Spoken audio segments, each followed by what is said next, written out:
Good morning, ladies and gentlemen.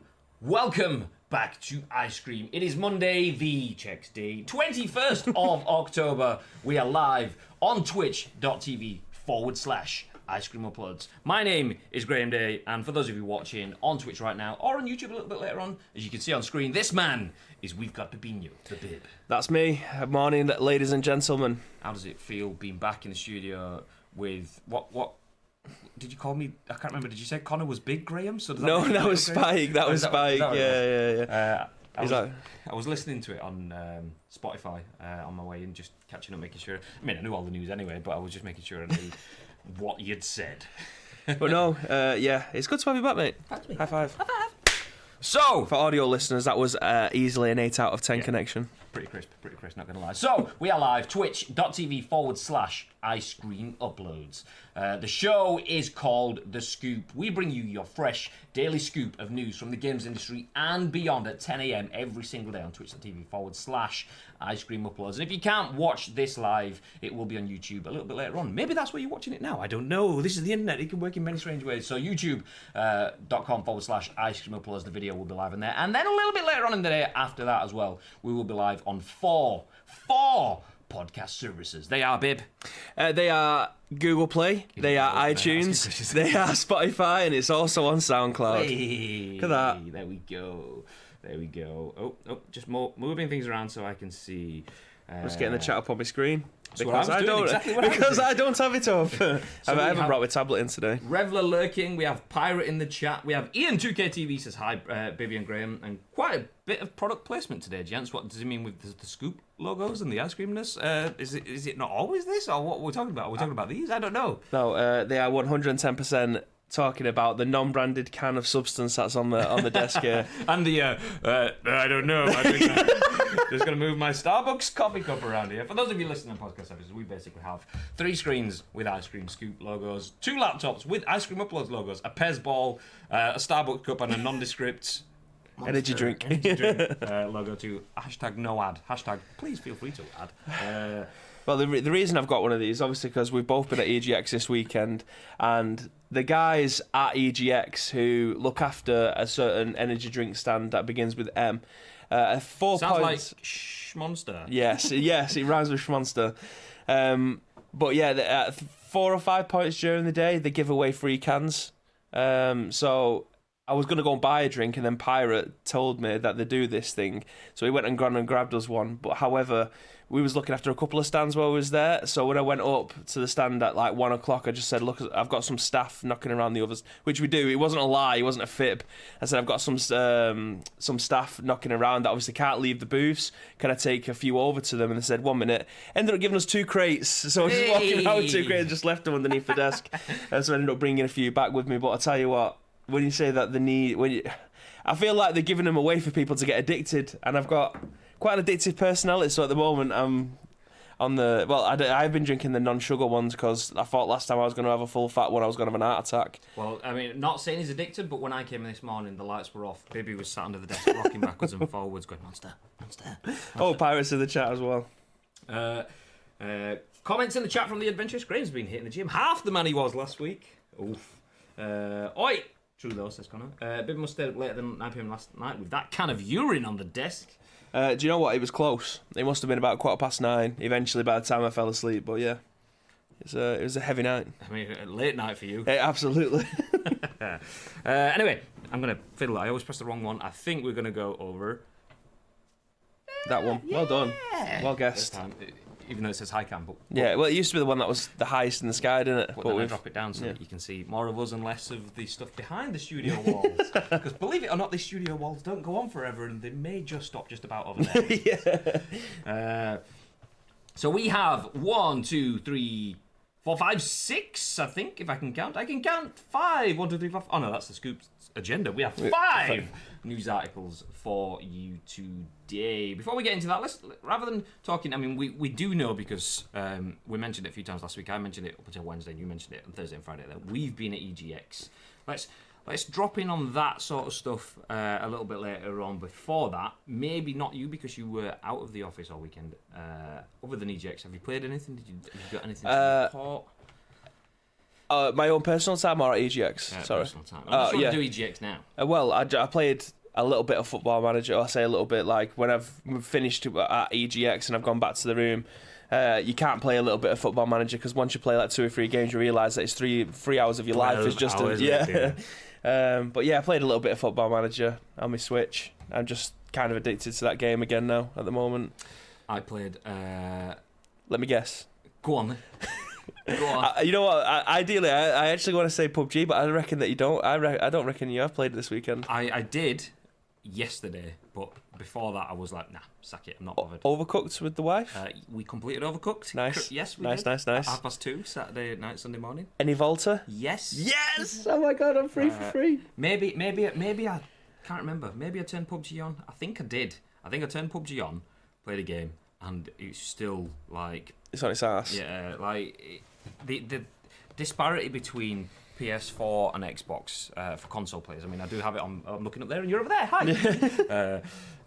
The disparity between the 2 console formats, so crossplay is in there now, PlayStation and Xbox, and I mean, there's probably a lot more Xbox players because they had it early anyway. But the amount of Xbox players in there is kind of irrelevant if it all works perfectly. However, it doesn't seem to work perfectly. It still seems to favour Xbox players. I think I turned it on Saturday, and then I was just like, do you know what? It's infuriating me already. I'm going to turn it off, and then played Volta. Got some Volta fun times. How are you finding it? Are you still playing the story, or have you gone online yet? No, I'm still playing the story bit. When I say I played it, I only played for a couple of hours, maybe over the couple of days. But there was some big, massive update, and then it kind of reset all my settings. And as a FIFA noob, it was like, you should play on amateur. So I was like, yeah, go on then. Smashing it, 22, whatever. So anyway, so when it started up this time, it was like loads of changes and stuff. It's like, I upped it to semi-pro. But as I turned it off last time, I was like, well, when I start next time, I can start with a bit more difficulty. And then when I turned it on this time, it was like, we think you should play an amateur. I was like, oh, they must have changed something. Let's go in easy on amateur. So I put it on amateur. And then... yeah, I absolutely smashed him. It was 22-2 or something like that. But at least you'll be able to go through the season pass stuff, because I think that'll probably end in about 13 days now. I've done quite a lot of it. I've unlocked quite a lot of the Adidas stuff, but then I'd pretty much hit that ceiling where everything needed to be done semi-pro or Volta League. Yeah. So I just bumped it up to semi-pro yesterday. Thought, okay, maybe a little bit difficult. It's not going to be 22 that I'm going to win by. Oh, we won by 12-0 kind of thing. So well, I think I've unlocked 25 things out of 40. And I've got to the point now where I need to actually complete the storyline to be able to unlock the rest of it. So there's an epic. Sorry for that. I just burped. Sorry if they might pick that up. But there's one thing now. It's like an Adidas badge that you can just put on anything, I think. Oh, really? But it's an epic like title. But I need to complete the storyline first before I can unlock it in anything else. So I mean, I've got to the point where it's like score 7 goals in Volta League was one of them.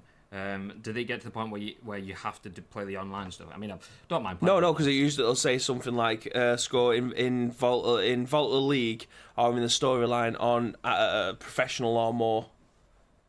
Well, I'm not the biggest fan of playing football games online because of exploitism that tends to exist. So I'm kind of keeping to the story as much as I can, but then I'll. Well, the thing is, in Volta at the moment, I don't think I've come up against anybody that's you abusing any kind of mechanic or anything like that. It basically is using players and using their skill moves to their advantage kind of thing. But I'm not that much of a skiller. I just know when and where to shoot kind of thing. Yeah. See, I basically play it like it's normal FIFA, just pass and move. That's the same for me. Play your way around and then you can just dip straight in. But your AI teammates actually move when you want to do a 1-2. They don't just stand there.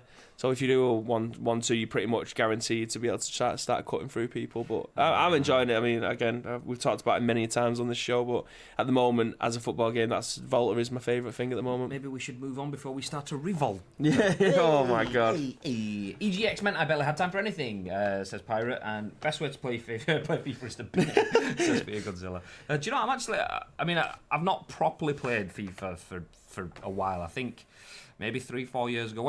Which one? Oh, it was 14, I think it was. Was that the first one on PS4? I played a bit of that. Obviously, next gen, trying to get used to it, and it was okay. Didn't really. Again, it was just pro clubs. Yeah, this one, Volta, I'm kind of enjoying. Although I haven't played anything else, and Volta, when you're just playing story mode against the AI, it's pretty much just it's not football. It's just playing through an interactive cinematic with a bit of like passing skills and wiggling my sticks. I don't know what I'm doing. Hey, I seen that this weekend pattern that he was going to sell it after weekend league. Yeah, I saw that as well. And saw someone. I can't remember who it was. Someone was asking if it was a pro, and he was like, it was a glacier. Anyway, details that we don't need to be discussed on the scoop. Before we move on to our first article, as we hopefully bring it up on screen. Hey, look at that. No messing about. There we go. So we begin by jumping over to Eurogamer, where Wesley Yin-Poole continues. I think it was him last week. He had an article that Bibby and Connor covered on Friday's edition of the Scoop, talking about Call of Duty Modern Warfare. Hey, there we go. GG, babe. So this, as Wesley Yin-Poole from Eurogamer says, Call of Duty Modern Warfare ditches prestiges for officer ranks, weapon unlocked. So hot on the heels of confirming Call of Duty Modern Warfare has ditched controversial loot boxes of old in favour of a battle pass, Activision announced Modern Warfare also ditches the long-running prestige progression system for a new seasonal officer ranks system. As detailed in a post on the Activision blog, Modern Warfare sees players progress through enlisted ranks 1 to 55 to unlock base weapons, perks, equipment, kill streaks, and field upgrades. Here's how it looks, and for those of you on podcast services, then imagine. It looks pretty basic, basically. You've got, it just looks like any other season pass kind of graphic. Any sort of, upgrade through the prestige system that it's completely not. Although it is different, and this is how it differs. And I kind of read through this previously, and I struggled to take it in. So hopefully you guys will filter out my Yorkshireness and be able to fully embrace what this is meant to mean.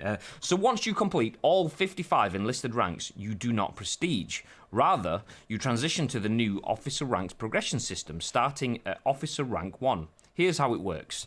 At the start of each season of content, you begin your season of officer ranks. As part of this, you get an officer challenge at each rank, leading up to 5-star general, which is rank 100. Completing each challenge rewards a ribbon. Earn 10 ribbons and you get an emblem. Earn all 100 ribbons to get a better emblem. Words. Then, at the end of a season, your officer rank is reset, but your enlisted rank is not. In this new progression system, a player's enlisted ranks of 1 to 55 are never reset, and they will never have their functional items relocked. This is markedly different than the influential prestige system, which charges players with unlocking weapons and equipment, again with each reset as part of a long-running grind. In Modern Warfare, player XP is earned through playing the game, completing daily challenges, officer challenges, camo challenges, and challenge missions, the latter of which are multi-step objectives that offer more rewards upon completion.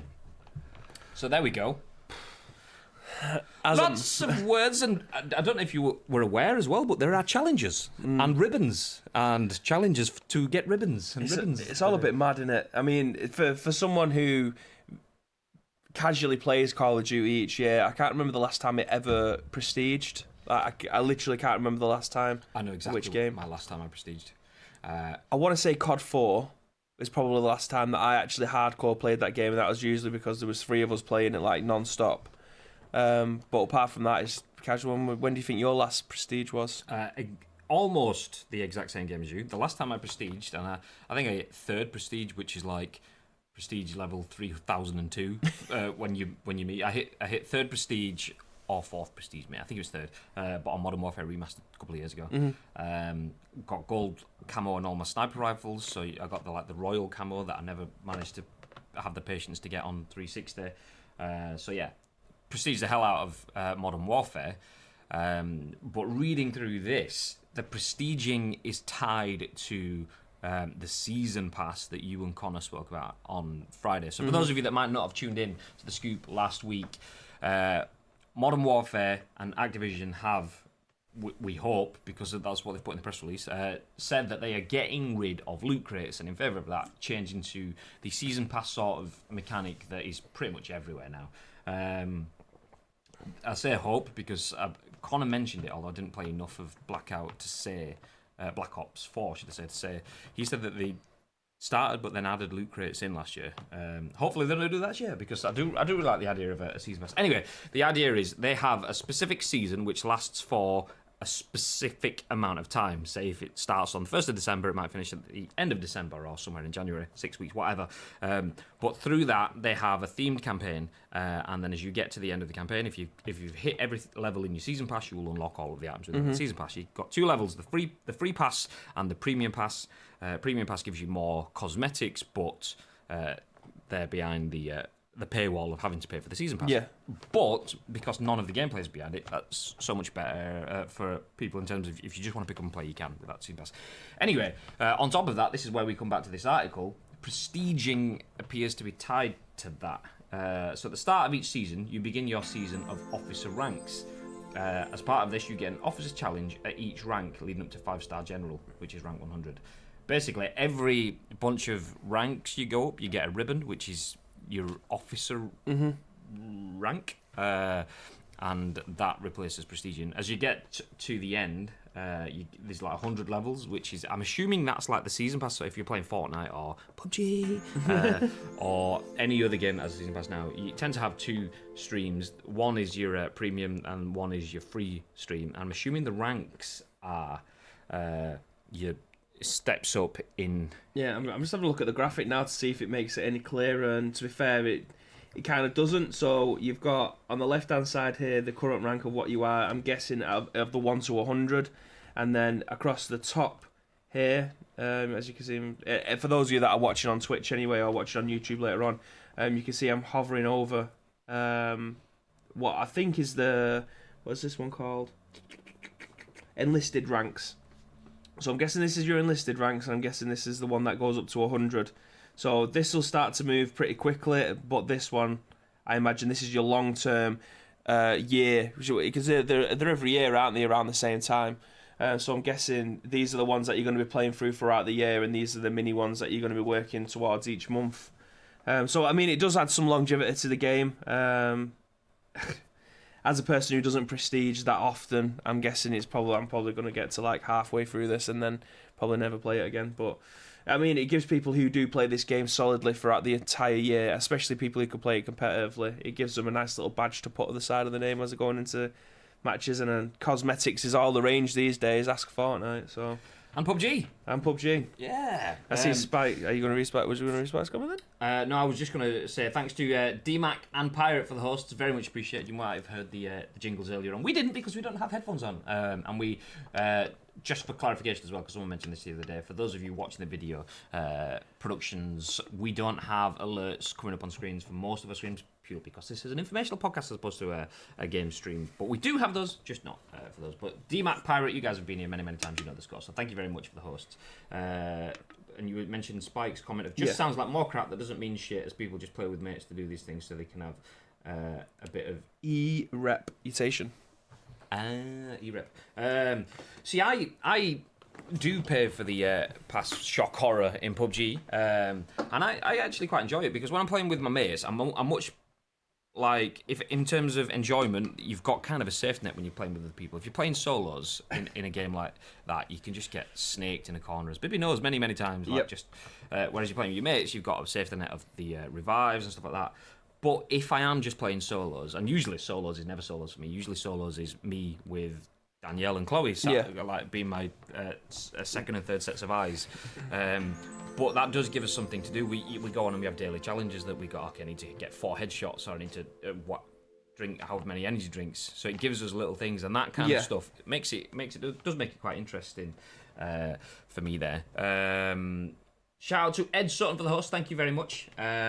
I'd much rather a season pass than loot boxes. Absolutely, exactly, 100%. Completely. I'd much rather pay the £8 or however much it is, knowing that I'm going to have a full season of content to work to, because usually the season pass you'll have like skins to unlock after a certain amount anyway, so I'd much rather be able to work to achieve those than paying £4 for a cosmetic. Yeah, absolutely. If it's a game that I'm interested in, if it's a game where I have a clear cost benefit risk reward in terms of, in a loot box environment, I know putting £8 in could get me nothing. I could leave with nothing. In a season pass, I know putting £8 in unlocks the ability for me to change my hours of play for something else. So if I do this mission and I'm successful, I'll get this amount of XP. So much XP gets me the next level, which gets me the unlockable. That gives me something that absolutely. I can enjoy. So I'm completely on board with that idea. the prestige, dropping the prestige. I mean, personally, and it's purely from a memory lane sort of avenue. I love the idea of prestige in COD. That used to be the big thing. I'm 10th prestige, or you'd be in a match lobby and you'd see 20 names or 60 names, whatever it was on the screen, and then the match lobby would get split up into 2 teams, and you'd see 10th prestige, 10th prestige, 10th prestige on the opposite team. You're like, well, fuck. Yeah. But now, I mean, obviously there's still different emblems, and then you get like the a better emblem. So all that stuff still is there. So on the surface, it sounds a bit.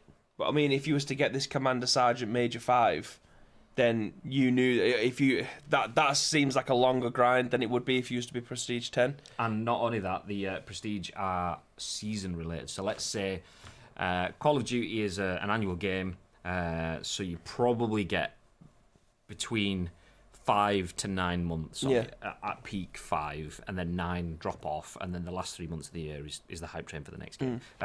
So let's say 5 months. Let's say they had then, if they were a month long, 5 seasons.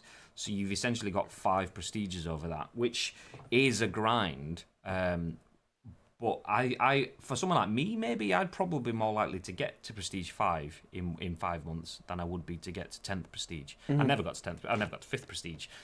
So that kind of works, and the fact that it's tied to the season passes. I mean, I've hit level 100 in every one of the PUBG season passes so far. So I suppose for people that have that same love for it, it is good. But one thing I do like is the enlisted ranks, which feels more like traditional PUBG, Prestige.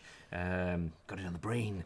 The enlisted ranks, they are never reset. So the issue that people had with Prestige is they wanted the marker, but you had to go back to ditch the MP5. That's what I mean. This top one here is the one that's going to last the entire year. The one down the left hand side is going to be the one that's lasts throughout the season, I reckon. So, but if you're getting 7 months in and you see someone Commander Sergeant Major 5, you probably know that you're in for a tough time in that game. Okay, let's leave the lobby and come back in again. We'll find some noobs elsewhere. Need to kill my notifications because, god damn it, GameSpot.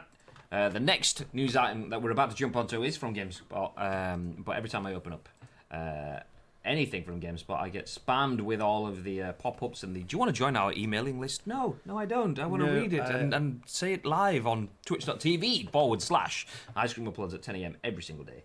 Green Day and Baby in the Scoop. PUBG is great and all, but can you build a 40-story building when getting shot? No!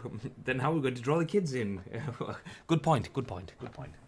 But then again, I could never draw a 40-story building, or a 4-story building, or a 4-walled building in Fortnite. Well, that's what me and Pirate was talking about this weekend about Fortnite, saying it would be nice if they had 2 different parts, so you could have one that is just like people who like building, and then one part of the game where it's just a shootout, because in the shootout I'd probably do alright, but if I'm shooting someone that's sat throwing up walls in front of you, then that's it, we're knackered. I think I keep saying it as well. I mean, I'm not against Fortnite at all. Actually, it's quite a good game when you sit down and you play it. It's not a game that grabs my attention for long periods of time, but I think if you took the building away, you would lose it. I think you'd be like, okay, great, I'm just a cartoon character. Well, that is the skill gap in it of Fortnite. That's like my 14-year-old brother loves building. He can do it in seconds. He can just throw up like a full tower in the matter of seconds, like editing it as he's going along, and that for me, that is the skill gap, and that's why people enjoy playing it. Just if you wanted gunplay, you'd go for a CS:GO or something like that.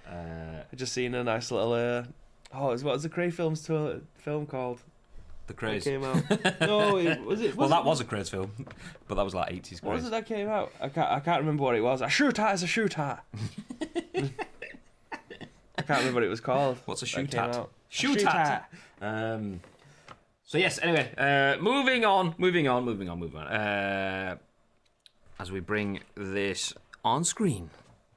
Boom. You jumping in, babe? Nailed it. Yes, I will do. This is on GameSpot, and it's been written by Jordan Ramée. Again, it's on GameSpot. So the title is Star Wars Jedi Fallen Order has gone gold. Before we start, have you seen anything from this game? Yes. Are you going to be buying this game? Maybe. Okay. I was a definite yes for pretty much every Star Wars game ever until that absolute atrocious shit show. Being bluntly honest, that money-grabbing piece of crap. Battlefront 2, Battlefront 2. I went balls deep into Battlefront 2 and bought like the special edition Stormtrooper whatever thing he won because loved Battlefront. Amazing. Spent many hours in it. And Battlefront 2 was shit. Literally played it for probably 10 hours and hated it. Hated all the controversy around it. I mean, we're just talking about loot boxes then, but I hated all of the fucking loot box situation with it. So the fact that the gameplay and the mechanics had changed so much and they were based in the loot boxes was horrendous. But just, forgetting the loot boxes, the way that they changed it all to a class system, which a lot of people liked. For me, I didn't like it, but the loot box situation compounded it. So this is different. Obviously, it's Respawn. We know they can make a good multiplayer game. They've smashed it with Apex, although they've had loot box controversy there too. But actually, let's take predictions. How many paragraphs do we think we're going to get into this article? I'm probably spoiling it because it's on the screen. But how many paragraphs do we think we're going to get in before it mentions loot boxes? Because Respawn, Apex, Star Wars. Interesting. So let's see. Anyway, go on. I'll let you continue. So Respawn has announced that Star Wars Jedi Fallen Order has gone gold. The game is now officially ready for launch, just ahead of its November 15th release window on the Xbox One, PS4 and PC. After getting a few hours of hands-on with Fallen Order at a preview event, we're excited. The Star Wars game doesn't feel like a game changer, but Cal Kestis? Yes, nailed it. We'll go with that. Journey as a Jedi Padawan Fallen Orders through thoughtful combat and the Metroid Prime influences mesh together very well. That's just a picture of all the guys that have been working on the game. Usually you get one of them as a game goal anyway. Our time with Fallen Order saw Cal travel to several planets, included Dathomir. Oh my god. Dathomir, that's it. Which has major ties to the Clone Wars animated characters as Darth Maul and Asajj Ventress. Nice, nailed it. Fallen Order will actually allow you to attempt to explore the dangerous planet fairly early on in its campaign, but the native Zibrax and the Night Brothers will prove to be overwhelming foes to those who haven't gotten the swing of the game's lightsaber combat. If you're thinking of pre-ordering Star Wars Jedi Fallen Order for PC, be sure to check out the game's minimum and recommended PC specs ahead of time to ensure your machine can run the game. We've listed all the specs below. Blah, blah, blah, blah, blah. More specs. So I actually quite like the thought of this game purely because obviously the lead character in this. I'm going to try and get it up on screen and then turn it, mute it down. So for those of you that are watching live, you'll be able to see the trailer that's coming up now. And the guy who plays the lead character in this is a guy called Cameron Monaghan. Now, I love this guy. Have you? Did you ever watch Gotham? I watched an episode and then gave up because it was slow as feck and I couldn't be bothered. Well, he actually turns out to be the Joker in there, and he is incredible. Is that a spoiler that you've just... No. Because for the first couple of seasons, you can kind of...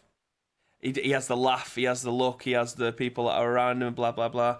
But it is insane. Like, you need to watch it. If you've...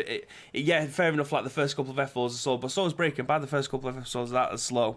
But Gotham, if you haven't watched it, you need to watch it. But he's the guy that plays the Joker in it, so I was always all in. But it's a third-person game. It's like...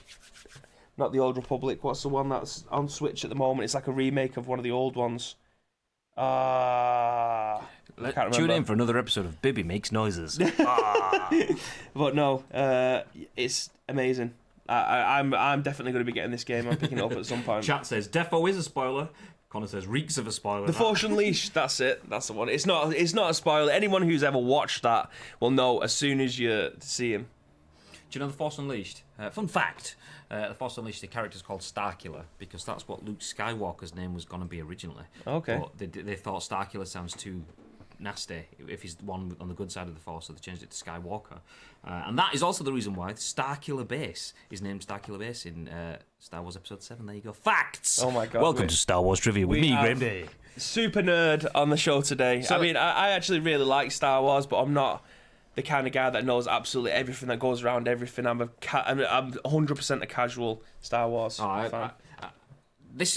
You can see my level of disappointment potentially there because when Star Wars Battlefront 2 came out, me and Jack, also a Star Wars guy, played a lot of Battlefront on the channel and played some Battlefront 2 as well on the channel. We did a stream from the studio here on twitch.tv/Ice Cream Uploads, where I brought my lightsabers into the office. I have full-size lightsabers, by the way, adult lightsabers. Adult lightsabers, none of that kiddie crap. I mean, metal stuff, absolutely. Not real lightsabers. No ice creams were harmed in the making of this show.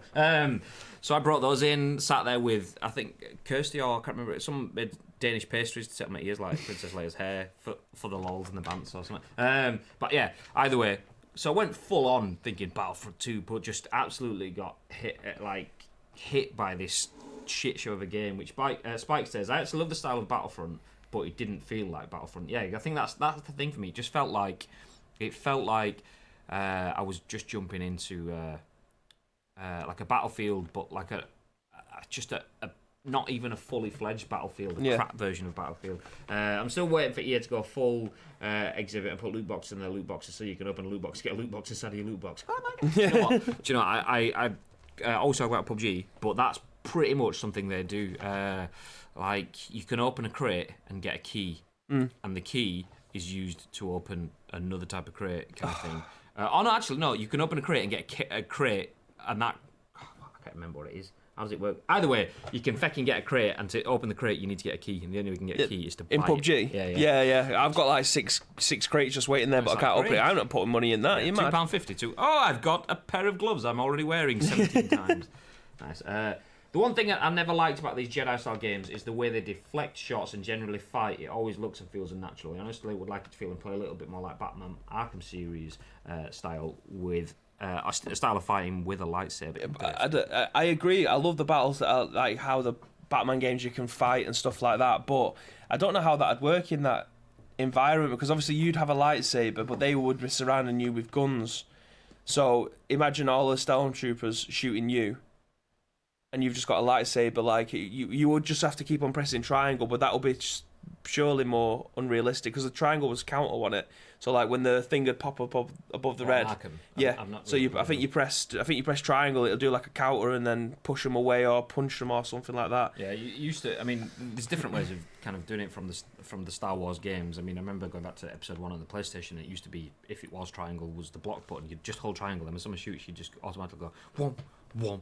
Yeah. Whomp, whomp. Or you can just keep hitting and like smashing them away or whatever. But coming back to my prediction, there wasn't a single mention of loot boxes in that article, so wow, that's quite amazing. Well, it is predominantly a offline game, innit? I don't think I've seen anything about an online aspect to it. Oh no, I mentioned, I was thinking it was going to be Jordan Ramée was going to be like fresh off the heels of the loot box controversy, and I thought it was going to go into the Apex Legends sort of slant, because it's obviously a news article. Usually news articles will bring all of the tasty tidbits of information, and obviously Apex's particular cock up, and I mentioned that because it's Respawn that's making Jedi Fallen Order, and they made Apex Legends. Apex's particular feck up was the fact that they went in with the season pass and stuff like that, and everyone was like, oh my god, they care about the community. There's no loot boxes. And then obviously this loot box thing happened, I want to say about March, April, May time, somewhere around that sort of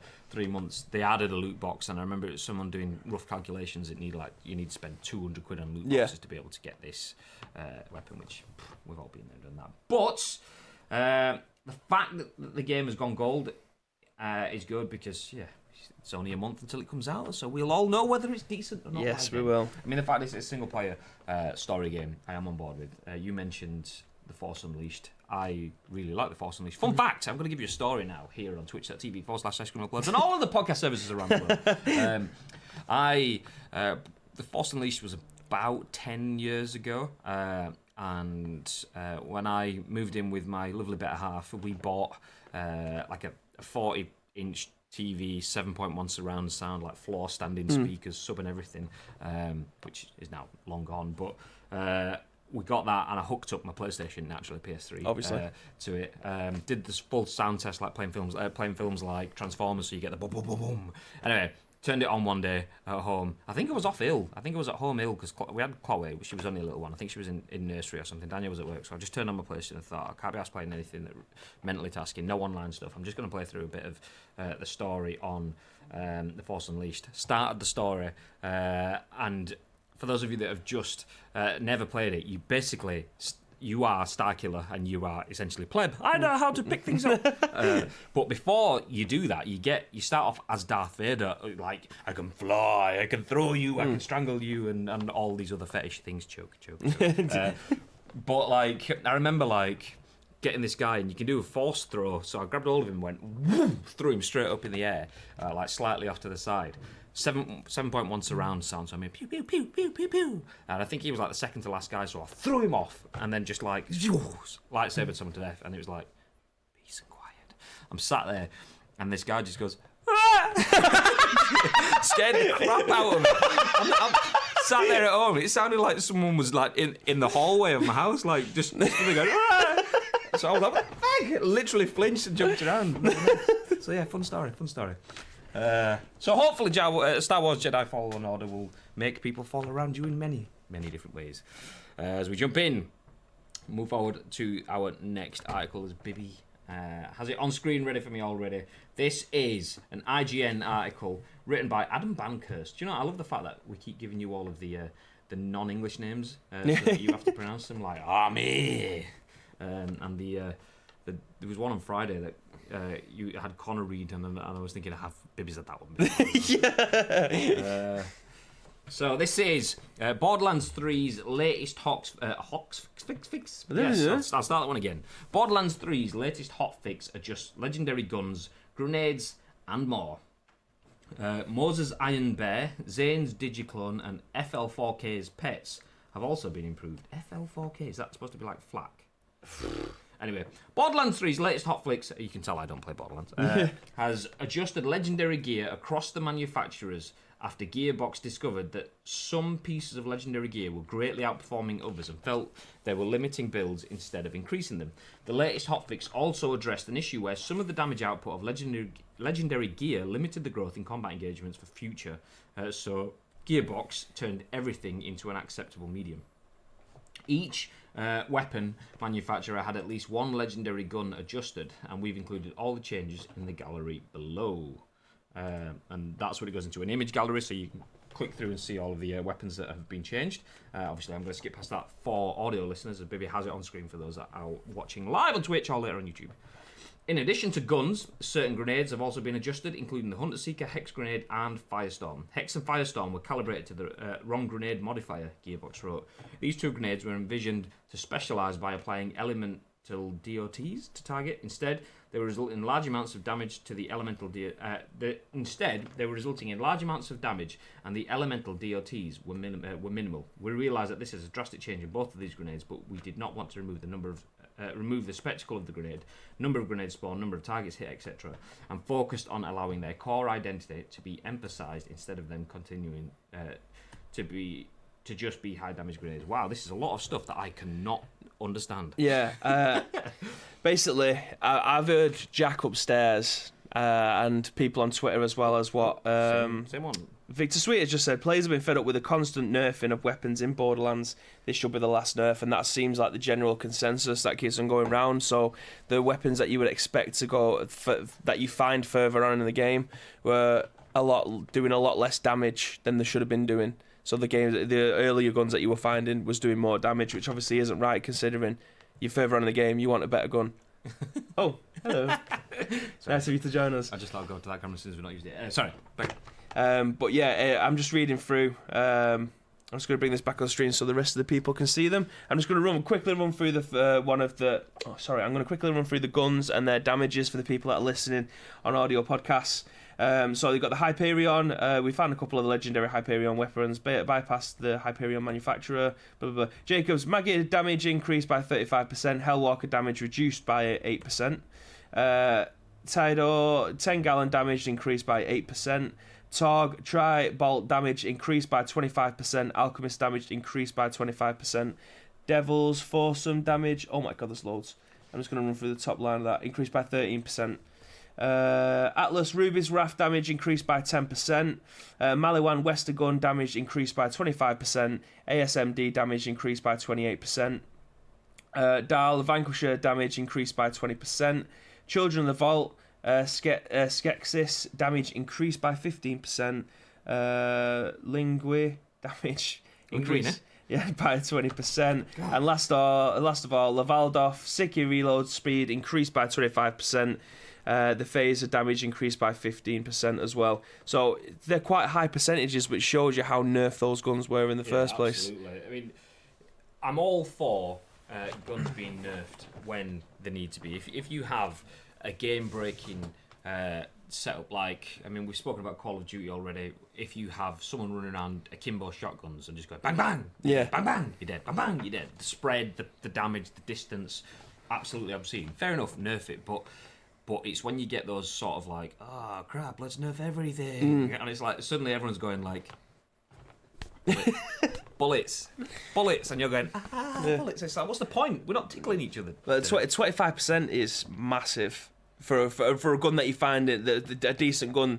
It could be a legendary or an epic weapon as you're going up, and they're not doing the damage that you'd expect them to do. You might as well just keep the common gun that you may have found like 5 levels ago if it's doing more damage. But hopefully now it'll actually mean that the loot that you're picking up that you may end up buying from the vending machine or dropping from a boss actually is worthwhile using, and not just taking slots in your inventory. Have you played any Borderlands? I haven't played any, so I'm completely lost. I'm a massive fan of Borderlands 1 and 2. I never finished the pre-sequel, but I enjoyed that. I haven't played the third one. I am going to probably pick it up for Christmas. That's usually when I have the most time. So it probably will be my Christmas game this year, but I absolutely love the Borderlands games. Anyone in the chat, if you've played Borderlands? I mean, obviously, Bibby mentioned Victor Sweet, who's dropping in. Hi, Victor Sweet! Morning, lads. Got you on TV at work. Send pic on Twitter. And if you want to send us pictures on Twitter, then it's twitter.com/Ice Cream Uploads. Just search for Ice Cream Uploads across all social media. If you've played Borderlands, then please feel free to give us a bit more viewpoints on this. I mean, I haven't played any Borderlands, so it's completely lost to me. I just want to jump back through comments. That was it. Connor Monaghan? Did you say? Cameron Monaghan. Cameron Monaghan. He was in the US. Yes, he was. Yeah. That was a comment from Pirate. The one thing I've never liked about these Jedi-style games is... oh, no, we've done that one. Bring back pod racing, says the Adventurist. Well, Arkham guys had guns and it worked out, but there should be a slight passive aspect to it, as let's face it, you're a fucking Jedi. Yeah. I thought he was talking about me generally. Well, yeah. You had to take your cloak off this morning. No, I didn't. It's just upsetting. He's still got a tail. Enix says no multiplayer, and there with that Founders badge as well, which you mentioned on Absolutely. Friday. Do we know if Connor's got one yet? Cause I know no, he probably hasn't. Nah, what a loser. Thank you very much for supporting the channel, Enix. Not so much Connor there, but whatever. Oh yeah, me and Pirate nearly got run over by Warwick Davis on a scooter. Because he was there with his missus, and we was walking out, and he'd flown past us, and like it wasn't a scooter. What do you call it? One of them like what everyone got for Christmas like 2 years ago, where you stand on it and you hoverboard thing. Yeah, like one of them, but it had the handles. Swagway. Yeah, like a Swagway or Segway, whatever. When you're holding onto the handles. And he just went whoosh, just flying past absolutely everyone. I tell you what, he's class at moving that. The amount of people that he had to dodge, but he nearly ran us over. Yeah, but he's a wizard. He knows what he's doing. Yeah. And he's many other things. But also, why the feck has modern version of Knights of the Old Republic been made? Oh, why the feck has it? Why has one been made? Those are amazing. Or do you mean why hasn't one been made? Yeah, I imagine. Players have been fed up with it. Oh, you've mentioned that one. And Bibby does now have a Borderlands mask as well, do you? Yes, I do. We were studying it. Where we was EGX at the weekend was opposite the Borderlands free booth. So everyone that was queuing up there, people from the 2K, whatever, was walking past and just handing people masks out. But then Pirate went and grabbed me and him one. So I've got one at home ready to go into the man station. I've seen those masks at E3, at Gamescom, and now EGX. We're having a conversation. I can't remember who it was with, but they were basically like...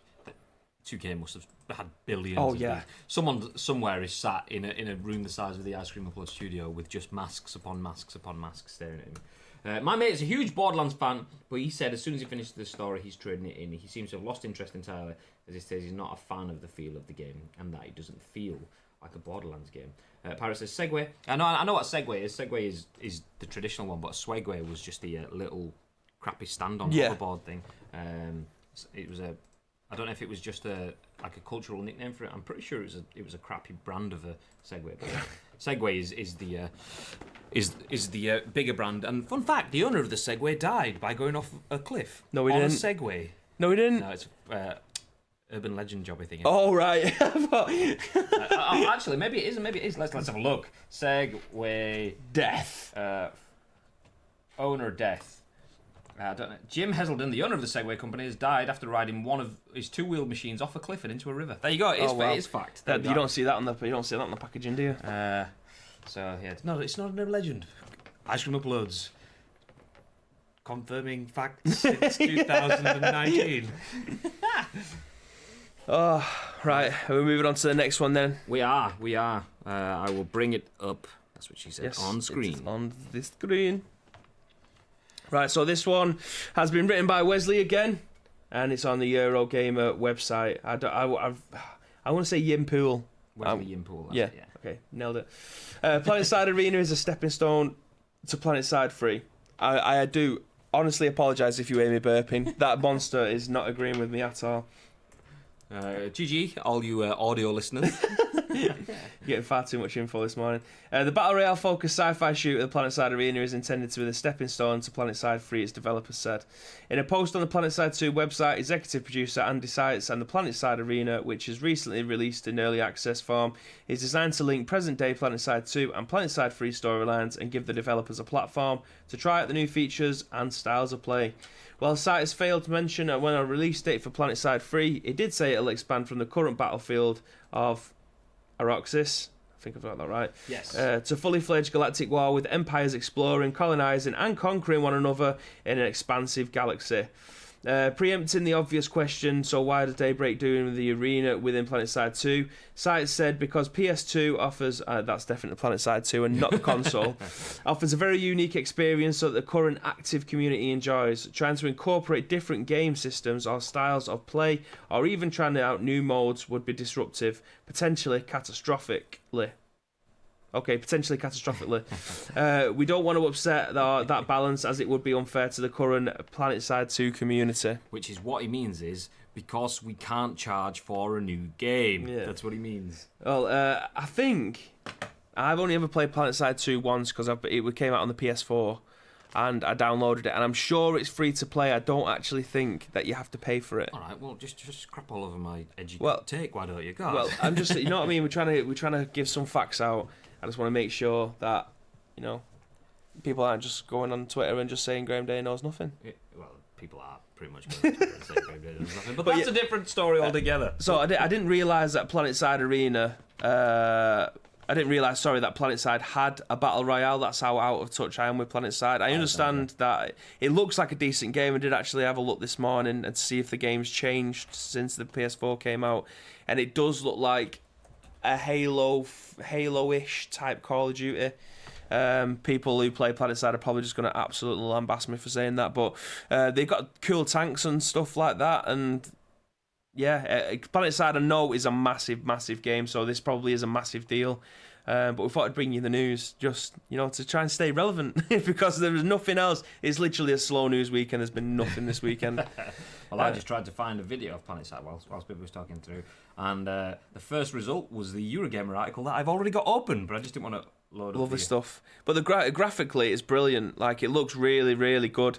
The gameplay mechanics look really tight as well, but it's a massive game. Like, I'm fairly certain the review that I was watching, it said there was more than 100 people, so there was like teams of 200 taking each other down. It's PlanetSide, because PlanetSide is made by Daybreak. They make things like EverQuest.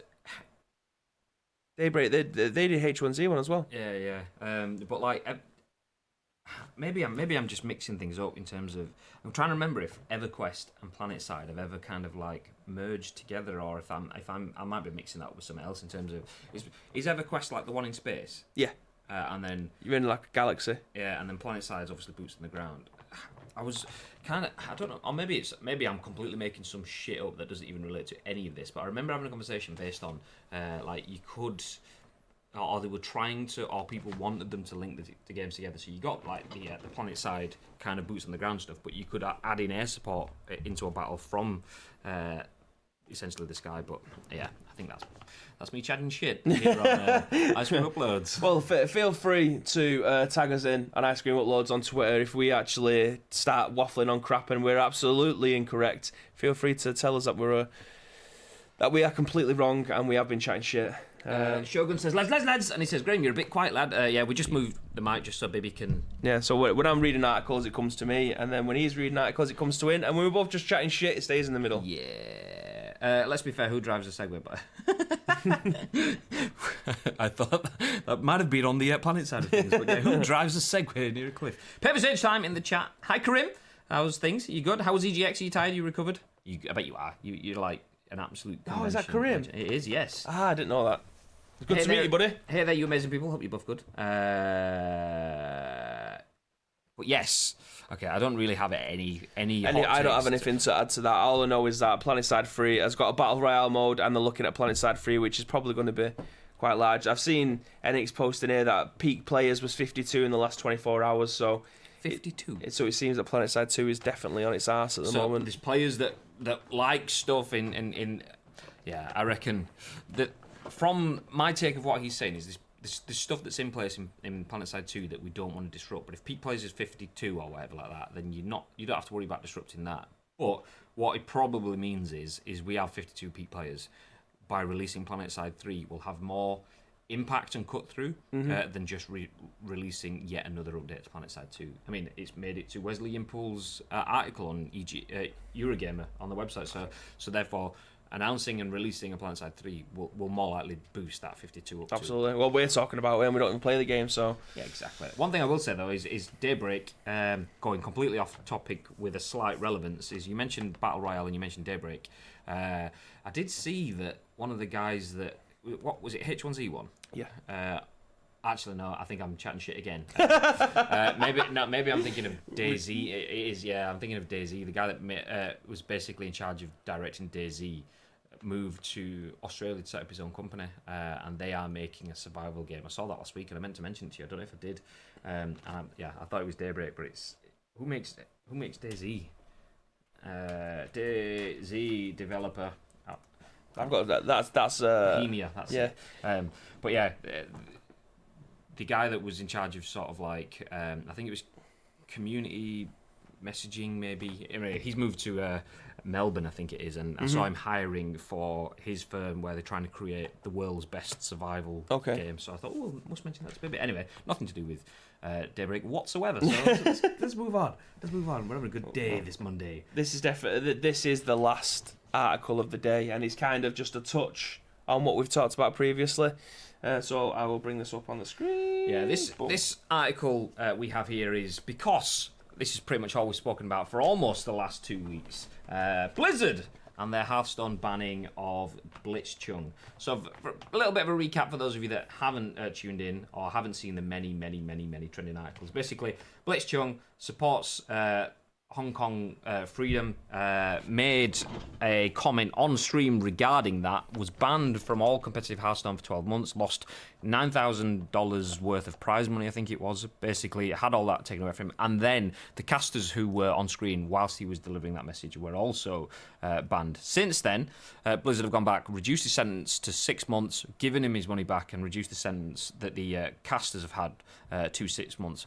Pretty much everyone, apart from Blizzard, thinks that that's just a half-assed attempt at trying to appease people ahead of BlizzCon, which I believe is 1st of November. But this is how far it has escalated since that very first day. If they'd have just gone, mate, don't do that, and left it, it'd have been fine. Nobody would have heard it. We wouldn't have been talking about an ice cream applause for the past couple of weeks. But because of everything that's going around the political situation with China trying to silence anyone that has anything negative to China or their stance on the whole Hong Kong situation, it's now led to the point where American senators are actually commenting on this. This was written by Joshua Rivera from Kotaku at 3:20 on Friday. As you can see here, today, United States Senators Ron Wyden and Marco Rubio signed a bipartisan letter with support from Representatives Alexandria Ocasio-Cortez, Mike Gallagher, and Tom Malinowski addressed to Bobby Kotick, CEO of Activision Blizzard, over the recent suspension of professional Hearthstone player Blitzchung Chung Eng-wei, I think he's pronounced. But we'll call him Blitzchung, because I can do that one right. We write to express our deep concern about Activision Blizzard's decision to make player Wei Chung forfeit prize money and ban him from participating in tournaments for a year after he voiced support for pro-democracy protests in Hong Kong, the letter reads. This decision is particularly concerning in light of the Chinese government's growing appetite for pressuring American businesses to help stifle free speech. Co-signed by Representatives Ocasio-Cortez, Gallagher and Malinowski, the letter urges Kotick to reconsider your decision with respect to Mr. Chung. Following a tweet from Senator Wyden linking to Kotaku coverage, the letter references tensions that have risen following Chung's suspension as Blizzard employees reportedly voiced their disagreement, and plans for protests at the company's forthcoming BlizzCon convention in Anaheim, California are currently underway. This is despite Blizzard President J. Allen Brack's statement last week that walked back some of the penalties referenced in the congressional letter.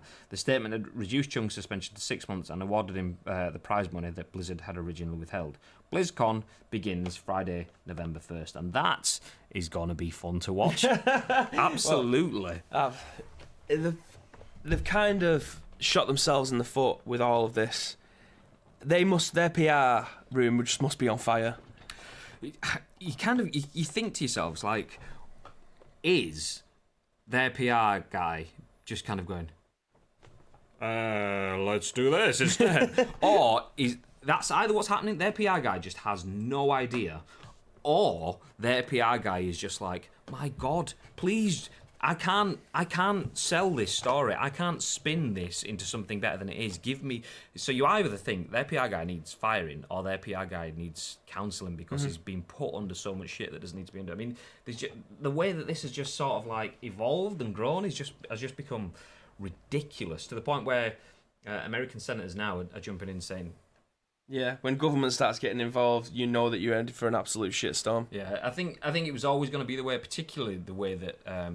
the letter, is it? I want to say Kotick. I can't remember his name. Oh no, it's J. Allen Brack. Whoever wrote the letter from Blizzard, he basically said, "Believe me when I say that this has nothing to do with China," which absolutely is something that you would say if China was stood there with a knife in your back. This has nothing to do with me, okay? Okay, it's nothing to do with him. I mean, maybe it is, maybe it isn't, but it just stinks of that completely. Yep. So. Yeah, I mean... Again, this is definitely not going to be the last we're going to be hearing of this as it goes on. Absolutely not. We've been saying this for the last 2 weeks that we've been covering it for. It just seems to get more and more complicated and more people getting involved every single day. 11 days time, so it's 21st, we've got 31 days. So 11 days time, we will have BlizzCon, and that is where the shit is going to hit the fan. Oh, God, the amount of people that are going to be protesting, there's going to be people demonstrating outside, it's...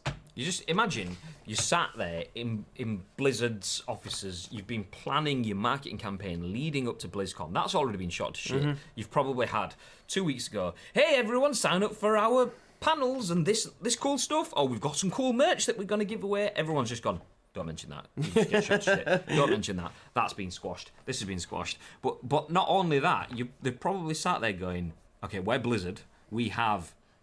Hearthstone, the Bibby Pack, coming on the 1st of December, and we're going to announce it on the 1st of November.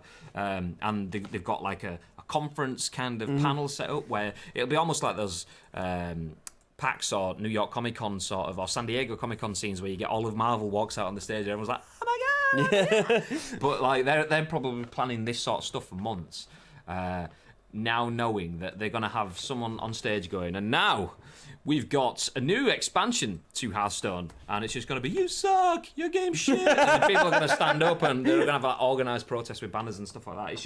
It's just going to be, how can you continue with BlizzCon and still have this dark cloud? There's probably nothing they can do at this point to alleviate the entirety of the dark cloud, but you just come out and say, look, let's just have a sit down.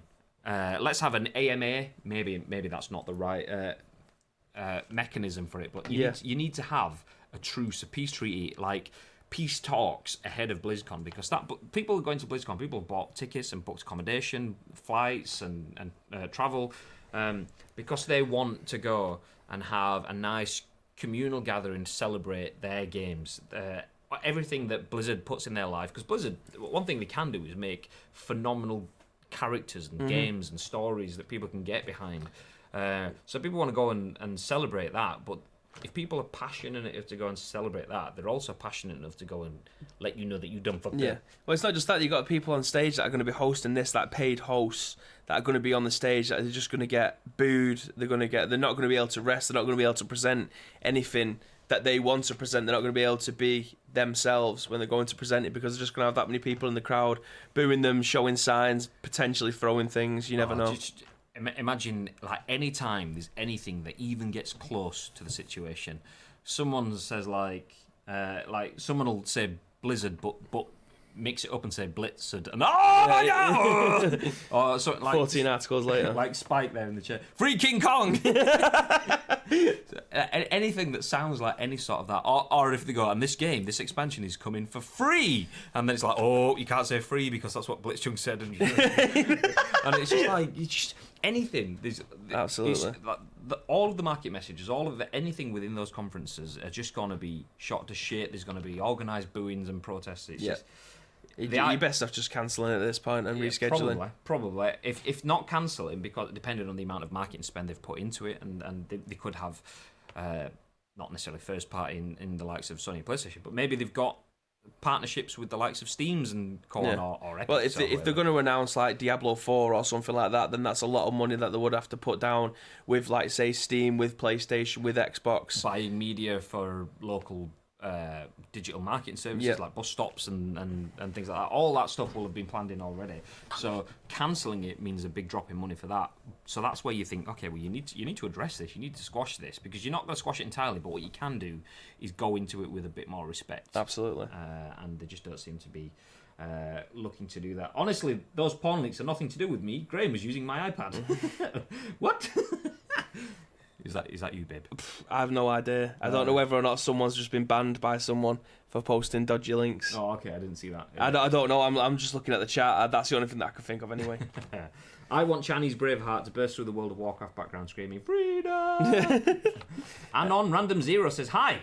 Good morning to you. Good morning. Good morning. We are almost done here, but thank you very much for dropping in. If you haven't already, please feel free to hit the follow button. It's just at the top of the screen. And if you do that, then you'll get a notification the next time we go live, so you can be here for the whole conversation as we just about get ready to wrap things up. We've talked Star Wars, Jedi Fallen Order, we've talked Borderlands, we've talked PlanetSide, we've talked the Blizzard catastrophe, and we opened the show chatting about prestiges / not prestiges with Call of Duty. But we're going to end the show by recapping a little bit of ICU does EGX and all the other letters of the alphabet as well. So we, at differing times, not at the same time because we're not allowed to be in public together after the things that happened previously. On Thursday I went to EGX, came back Friday, and Bibby went down Friday evening. So ICU was in attendance at EGX. Do you know, I'll begin, seeing as I brought show and tell. Okay. Did you bring stuff to show? Absolutely not. No. So I played one game, because I was only there for a few hours at EGX. I had meetings and things, but I played this, which, if you can see there, is Circuit Superstars, which is essentially a little racing game made by, I can't remember the devs. Square Enix. Yeah, they're publishers. Yeah. So it's made by a Mexican dev team that are previously car drivers, so they understand the mechanics of cars and what feels good and so on. This is what Amy, hi Amy, if you're watching, from Square Enix, was telling me at the show. And I mean, I don't know the history of the game. Mark, one of the ice cream team, he basically said that it's based on Super Circuit or Super Sprint or something like that. Like, there was a few games that kind of came before it, almost arcade machines, like going back 20, 30 years, were the foundation for it. Knew none of that. It looks like Micro Machines. That's what I said. I was like, looks like that. He's like, no, Micro Machines is zoomed in and stuff. And he says, and those games are like, I was like, looks like Micro Machines. But plays ridiculously good, really, really good. It's what I played is like a really simple sort of like racetrack, obviously the normal bends and stuff, but it's just the right balance of acceleration versus brake, getting your drift on to keep going around the corners, and then there was solo play, and then after you'd got through solo, there was like a versus battle. They had 3 cars there. One was kind of a rally car, one was like a power car, and one was like a old school sort of drifty car. Different cars felt very different, affected your timing. And Pez Community is now hosting you. Thank you very much for the host, Pez. I hit the follow button. Thank you very much, Anon Random Zero. I apologise if that didn't show up on screen. We don't tend to have alerts on screen just purely because we're doing the Scoop, which is a talk show. Can you play 4 players on the same screen at one time? You can. I saw that. We didn't play it. Myself and Mark were there. Mark played. I played. I got the fastest time, even though Mark was saying it was his jam. So. But yeah, so on one side of the EGX stand, they had 4 screens, and the other side, they had a big, like 55-inch TV setup split by 4, and then 4 people could play couch co-op, not co-op, but couch games against each other. I think you can do online battles as well. I'm pretty sure that's what Amy was saying as well.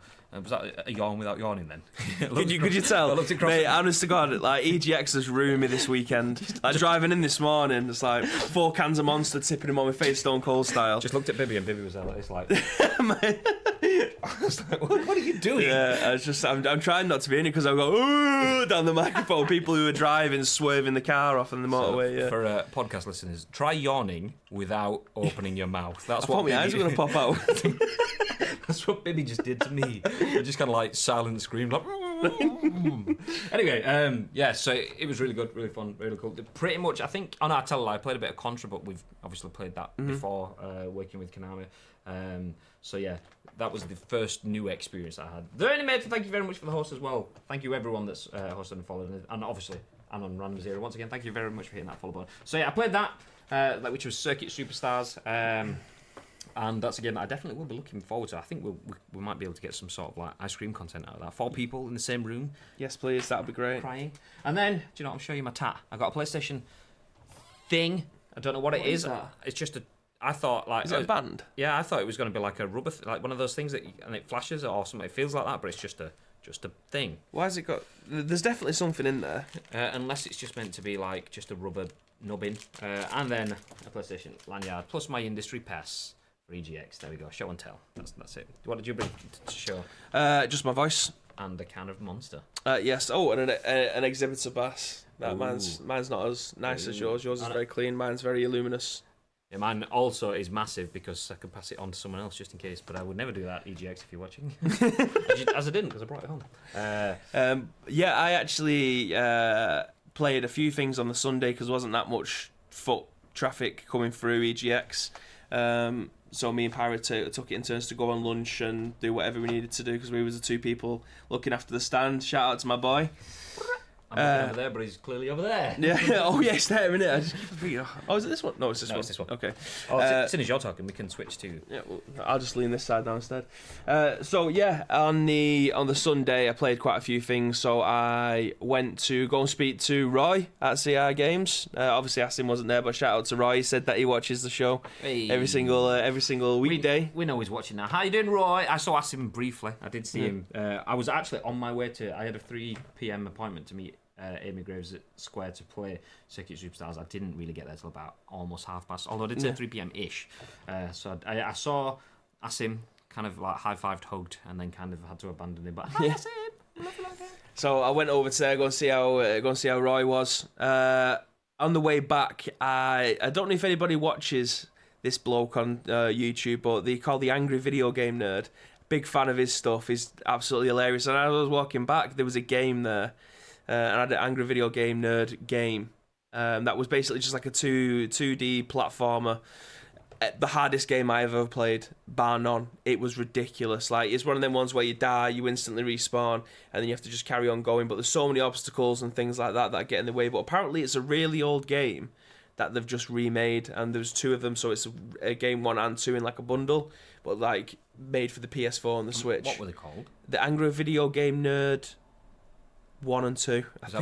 I think it was just called that. I've got the sticker and everything at home that they give me. Wow, there's a comment. Enix says, I love AVGN. He's got an AVGN tattoo. Oh my god. Wow. But yeah, it's brilliant. Like, if you've never played it before, it's seriously like one of the hardest 2D platforms that I've ever played. I pretty much jumped out of my chair and punched the sky when I eventually killed the final boss in the demo. But that was amazing. Then we was at the Marvelous stand as well. If Karim's still in here, I played what's it called? Granblue.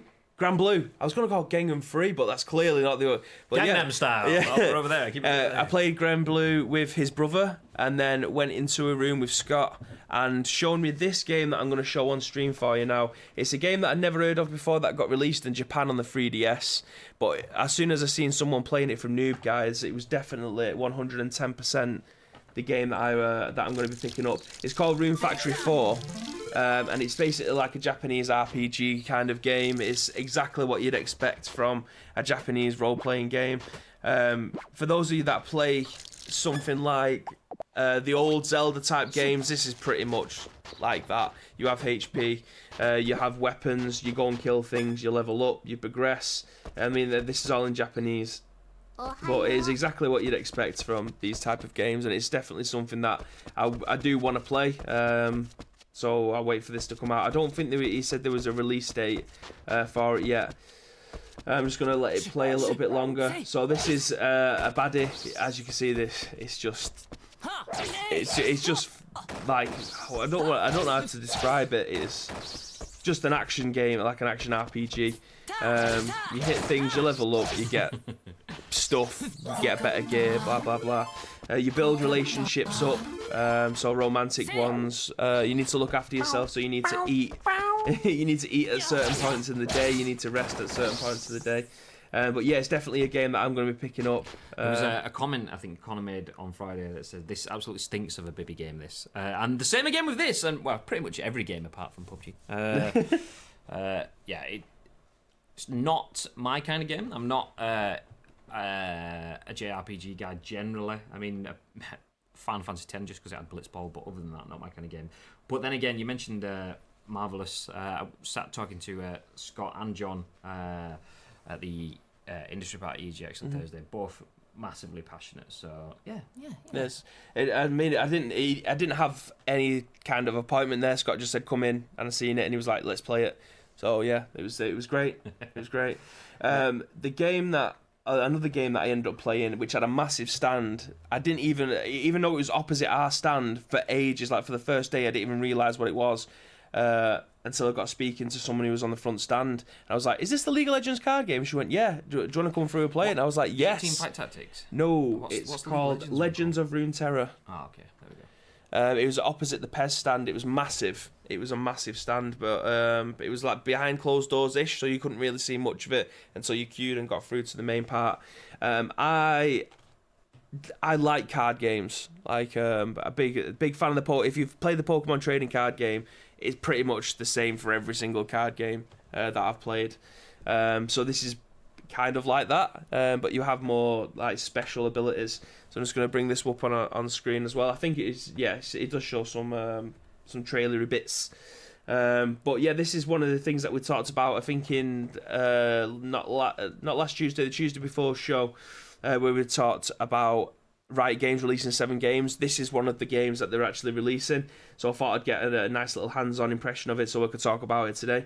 Have you played any card games like this before? I've played about 2 hours of Hearthstone on the iPad years ago. I was chatting with Mark from the ice cream team who loves Hearthstone and card games of that sort of style, and he was like, "Wait, it's really good." And I thought, I'll give it a try.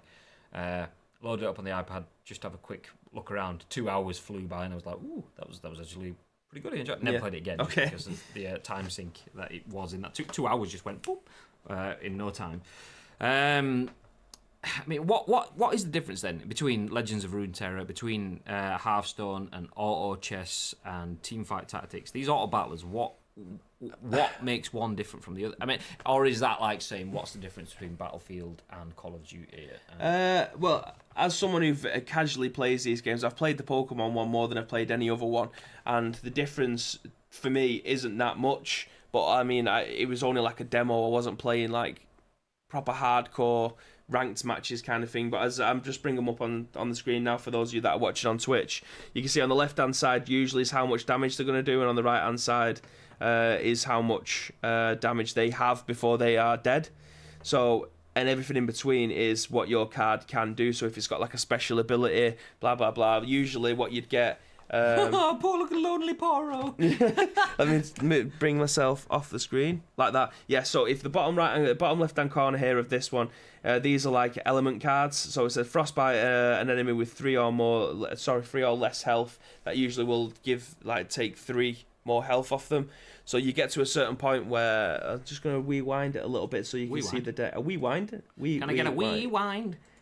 Boom. Right. Okay. So this part. This is yours. This is what you have to defend.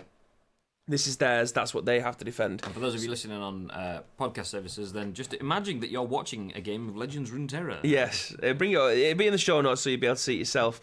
So these are the cards that get dealt into this situation. So this is your defending cards. This is your attacking. It switches after every round. So he would then put this card into the damage section, and then they would play their defensive cards. When you've cleared them, you then get a shot at this. Okay. Which again, for those of you that are watching, listening on audio, this is a shit show. Like, there's no way of saying it. It's hard to describe it without seeing the board, especially for a game that you've probably never seen before. But what you will have had was one very crisp burp mid. Again, I'm just a mess today. I do apologise. This definitely isn't going to be my best show. I can pretty much guarantee that, but yeah. Comments in the chat says, it's all about the characters, I think. They're all pretty similar, but with different skins, says Connor. But if you like the League of Legends universe, you're going to get attached to the characters easier. The Adventurer says, so it's tower defense meets Hearthstone? I'm going to nod and go, yes? I'm going to say yes. But Pirate said, when you was talking about Alf, Bibby loved it. Yeah, they brought out the projects AL and F, didn't they? Alf. Yeah. And then I mentioned Alf, and he was like, they're bringing back Alf. I'm like, no. Graham said the same thing. They're not bringing back Alf. He's like, I'd love it if they brought back Alf. But no, this game is brilliant. Like, I hope it's going to be free to play. Was there a Project I as well, or was it? Because I know there's A, L, and F. I'm not sure. I can't remember. All we need is an M there, and then you can get a MILF. No, but Project MILF. I mean, there probably isn't an I, so which just kind of makes that different. But there we go. What else did I play? Oh, I went to the DayZ booth. Obviously, I was a big fan of DayZ back in the day. Spent far too many hours on a broken game, and the new expansion pack didn't seem to change my perception of that game. It definitely will not be getting installed anytime soon again. There's still the same problems of zombies warping through the walls, you're not being able to reload in time. They've actually brought it so you can press R and reload now rather than going through your inventory and doing it that way. But the fact that the zombies are much faster than you, zombies are faster than you. Yeah, as well. The thing is, you can't escape them. That's the issue. Unless you can kill them, you can't escape them. So there needed to be like a time gap of them seeing you, chasing after you, and then stop running. But they just don't stop. So once you get spotted by one, unless you've got something to kill them, you're pretty much dead. See, I've not played much DayZ or watched much, but from what I've seen, like one zombie is having there, you can just go knife, dead, and it barely even gets a touch on you. But it's when there's a bunch of them, kind of thing. But if you've got like 50 zombies running after you, you're like, going for a run! And you've got no buildings, no doors that you can close to keep them out or whatever. It's just like your stamina, your energy, you're just like, I might as well just give up now. That's the point that I got to. Like, as soon as one saw me, I thought, I'll just wait and die. But then one did, and I seen this little town. I thought, I'll get in there and I can close this big gate behind me. And I closed the gate and I thought, we're in business here. They jumped over the wall, which I thought, that's pretty cool. Shit, I need to run again. So I ran and I found this little house that had a door there. So I thought, oh, sweet, I'll close the door. Close the door. Inside. No, they ran through the wall. So they just glitched through the wall, and I thought, oh, for God's sake, this is basically why I stopped playing in the first place. Because fair enough, if the zombies are coming after you, I've got the weapons to kill them. Cool, I'll take them out. But when it gets to a point where you've got no weapons and they're warping through the wall, I'm out. Like, there's no point. Which is a shame because I really, really liked that game when it came out, and I thought this new patch might have sorted that out. It may have just been a coincidence that it happened to me again, but as someone who's played the game quite a lot, I find it bizarre because this, like, the DayZ community is passionate. You can eat an entire apple quicker than you can reload, says Mr. Adventurous. Dead Z. Yeah, for someone that's not played DayZ, and it kind of passed me by. I say kind of passed me by. It's not even out of early access yet, is it? Yeah, I think it's out of early access now. Yeah. But like, it took them 7 years to get to that point. So for someone that I just can't understand how a game can go for so long with so many groundbreaking flaws that people still see, and the players that used to play DayZ that moved on through Armour and then into the PUBGs and are now moving on to Apexes and stuff like that. that are still talking about, oh, I love DayZ, it could have been good. And it's like, how is it still not got Absolutely. there? It's so disappointing because those of you that used to watch my content when I first started streaming, so people like Mr. Mostacular, I'm not sure if you're in here, but him and my friend Loro used to stream and watch this game religiously when it first came out. And we absolutely enjoyed this. We'd play it for like 12 hours straight, even with all the glitchiness.